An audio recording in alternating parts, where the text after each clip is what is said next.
Aujourd'hui, nous allons discuter de préparation au champ et quelques points de service pour le Gigant 10, qui est un transporteur pour des machines comme les Eliodor 9 et Reuben 9 de Lumpkin.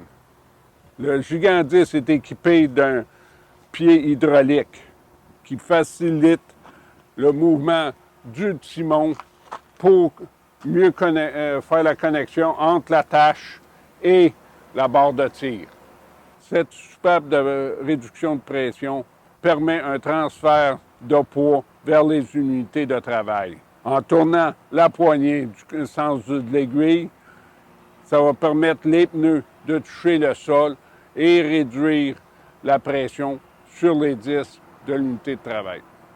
Lorsque le Gigant est plié et en mode de transport, il y a un système de sécurité, une poignée vient ici, qui se sécurise jusqu'ici. Si la poignée de sécurisation touche à cette plaque ou l'aile gravite jusqu'ici et ne ferme pas, il faut simplement faire l'ajustement de cette vis en la montant. Pour que les deux unités de travail soient au niveau, il faut absolument que l'arbre du cylindre du 3 points du Gigant ait le même nombre de fils aux deux côtés de la machine. Si la machine devient hors niveau pendant le travail au champ, il faut simplement soulever légèrement la machine pour que l'arbre du cylindre du 3 points et aussi des cylindres de profondeur hydraulique se referment et vous retenez l'hydraulique pendant 10 secondes et après, vous allez à votre profondeur désirée. Pour un travail très haut niveau, il faut absolument que la section latérale des deux machines de travail soit parallèle.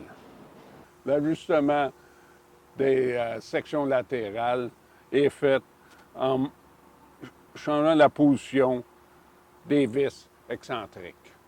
Cette vis excentrique est pour l'ajustement du mouvement parallèle et cette vis excentrique est pour le mouvement en hauteur. L'ajustement des vis excentriques doit être d'abord fait sur le bras inférieur, intérieur du 3 points et par après, si nécessaire, au bras inférieur extérieur. Pour s'assurer que le Gigant 10, 12 mètres, Eliodor 9, que les deux unités travaillent en fonction et soient parallèles, le Gigant 10 est conçu avec un système de sécurité au milieu de la machine. Il y a un support et aussi un guide de profondeur avec rouleau. Pour s'assurer que la machine soit parallèle, les rouleaux doivent être vers le milieu du support. Au bout du champ, il faut absolument lever la machine complètement avant de tourner. Si les rouleaux touchent le sol en tournant, il se peut qu'il y ait du dommage au support et aussi au pilier du rouleau.